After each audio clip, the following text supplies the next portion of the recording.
لقد كان لكم في رسول الله أسوة حسنة لمن كان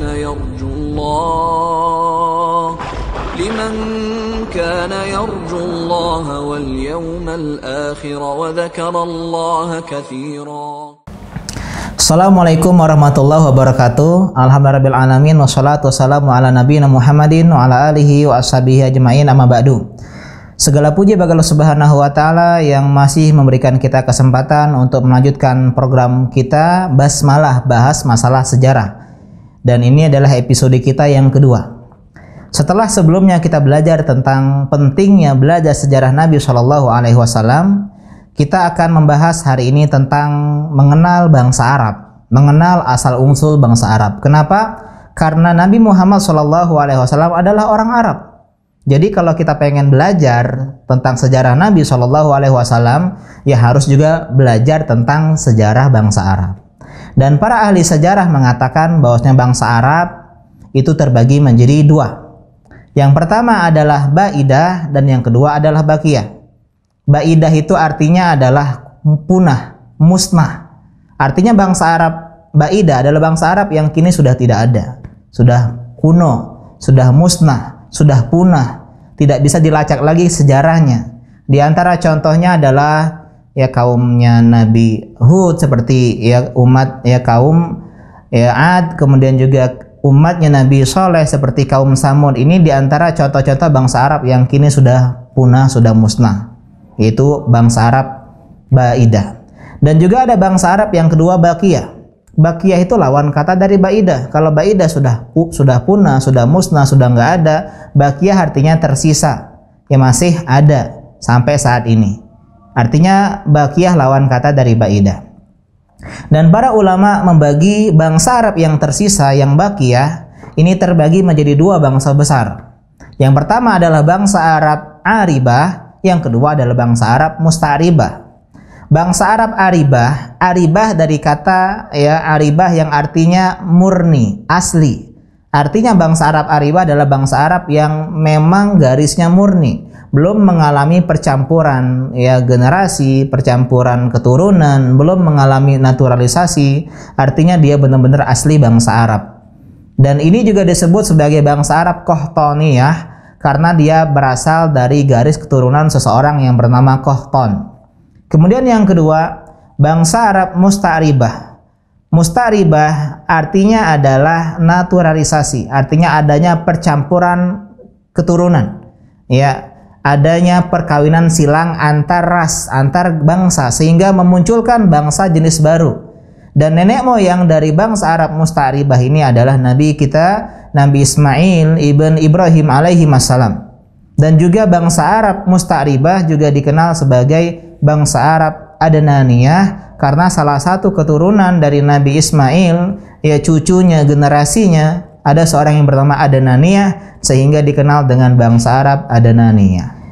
Nabi Ibrahim alaihissalam sebagai nenek moyangnya bangsa Arab Musta'ribah adalah seorang yang berasal dari negeri Irak. Dan beliau kemudian hijrah dari Irak menuju Palestina, ke Syams. Dan di sana beliau membuat markas dakwah. Dan beliau sering melakukan sebuah perjalanan panjang ke berbagai pelosok negeri sedunia. Di antaranya adalah negeri Mesir. Dan ketika itu di Mesir, raja yang menguasai Mesir itu adalah seorang yang jahat, yang punya ambisi terhadap wanita yang cantik.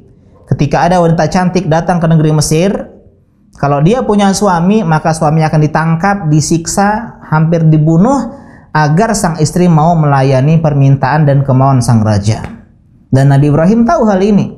Jadi ketika beliau datang ke Mesir bersama istrinya Sarah yang memang memiliki ya kecantikan yang luar biasa, ketika Nabi Ibrahim ditanya, "Siapa wanita yang berada di samping Anda?" Beliau menjawab, "Hadhihi ukhti." Ini adalah saudariku. Dan ini bukan bohong ya, tapi ini adalah tauriyah.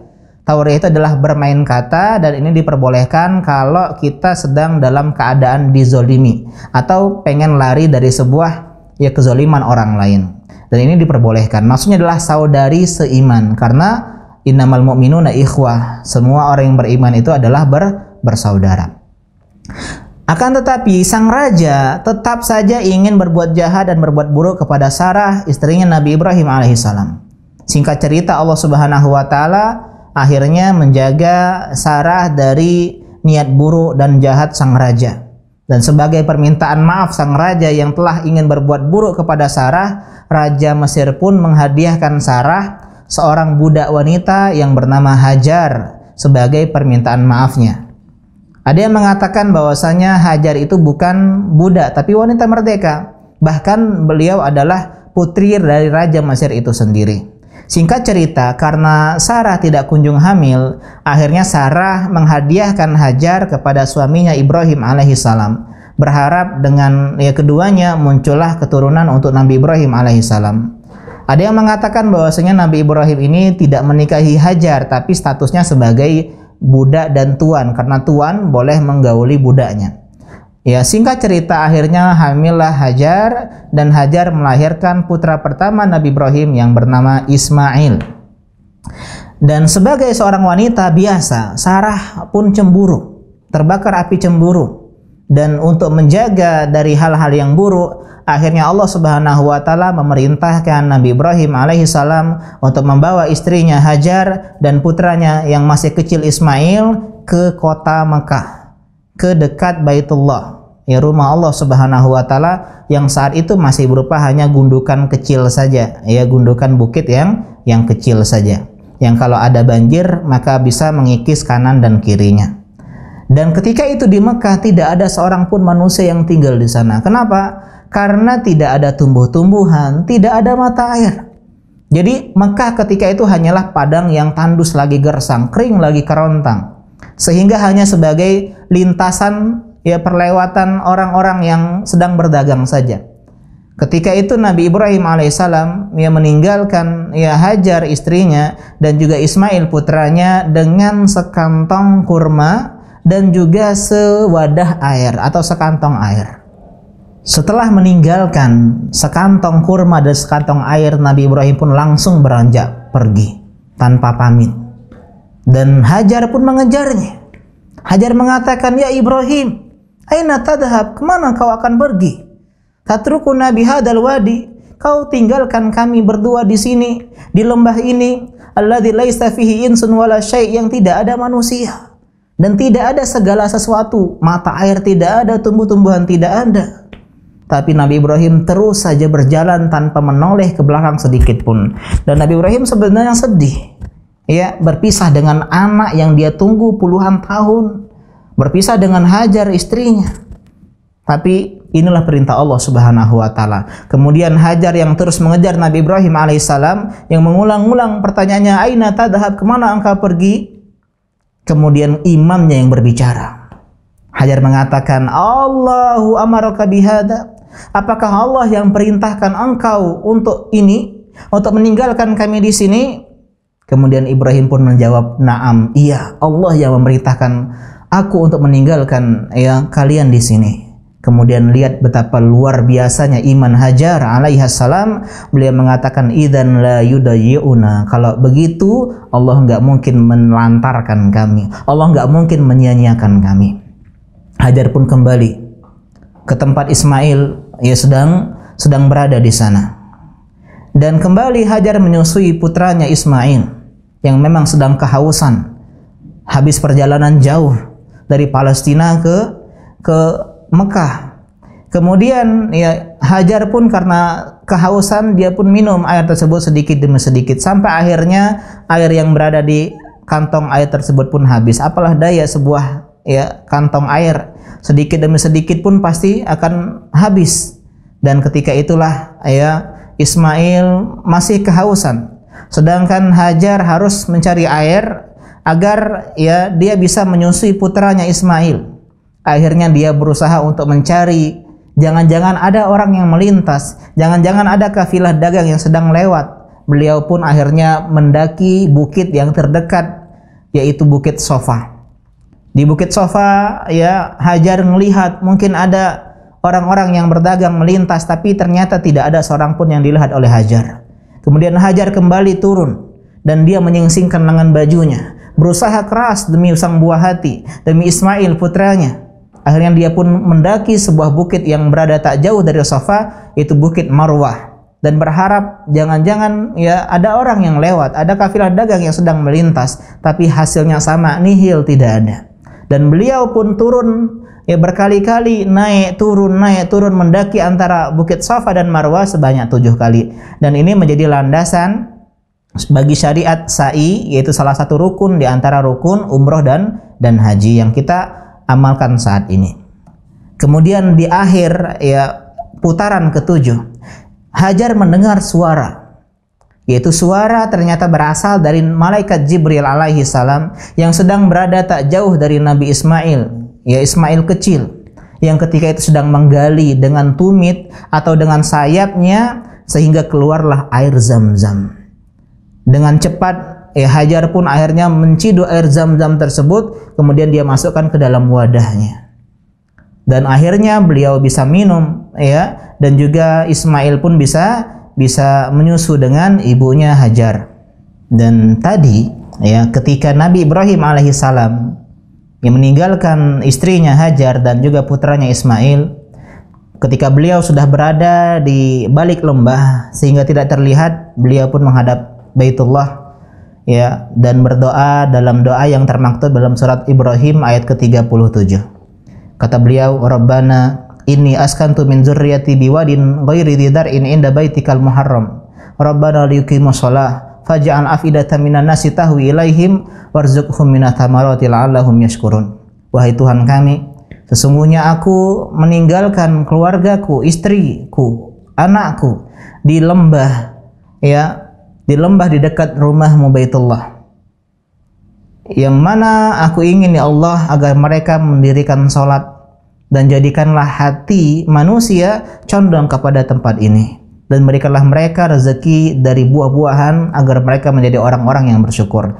Lihatlah bagaimana optimismenya Nabi Ibrahim alaihissalam dalam berdoa. Mekah yang ketika itu tandus, gersang, kering, kerontang, siapa yang mau ya tinggal di sana? Tapi doa Nabi Ibrahim, jadikanlah Makkah sebagai tempat ya hati-hati manusia condong tahwi ilai ya kepada mereka, kepada penduduk kota Makkah.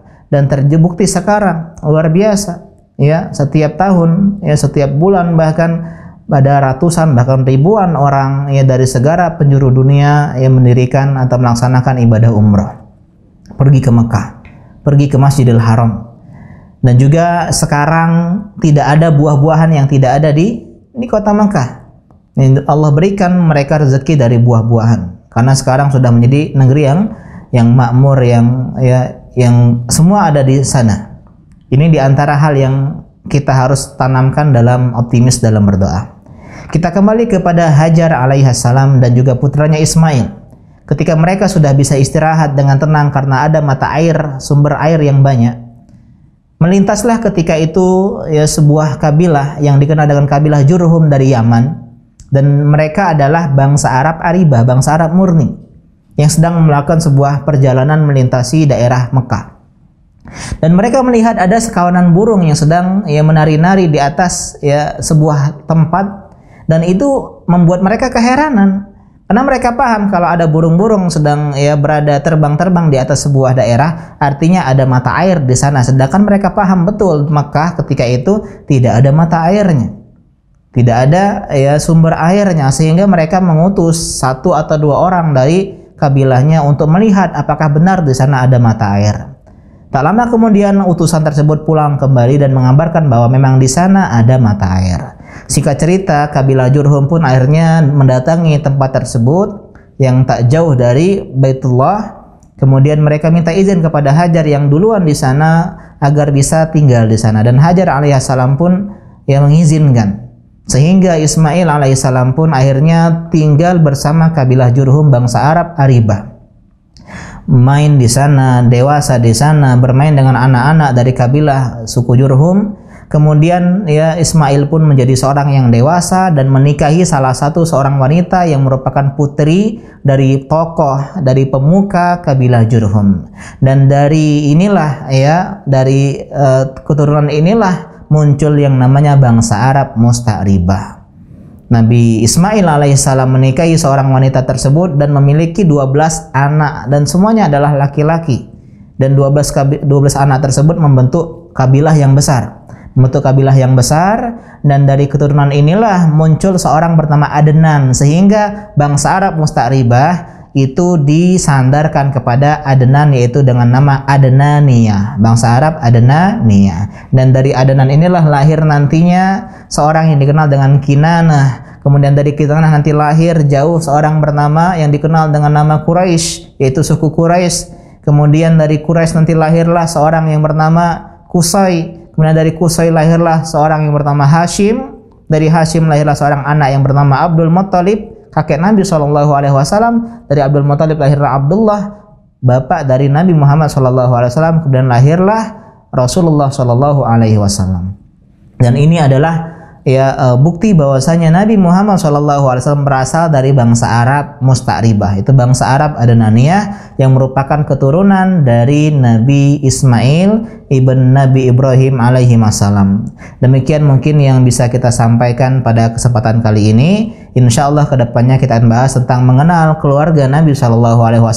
Siapa itu Qusay, siapa itu Hashim, ada apa dengan Abdul Muttalib, sehingga mereka memiliki sejarah-sejarah yang luar biasa yang menjadikan kehidupan Nabi Muhammad SAW menjadi memiliki goresan sejarah yang luar biasa, berasal dari keturunan yang luar biasa, dari garis keturunan yang memiliki sejarah-sejarah yang juga menarik untuk kita bahas sebelum kita masuk ke tentang sejarah Nabi Muhammad SAW. Demikian kita akhiri. Subhanaka Allahumma bihamdika asyhadu an la ilaha illa anta astaghfiruka wa atubu ilaik. Assalamualaikum warahmatullahi wabarakatuh.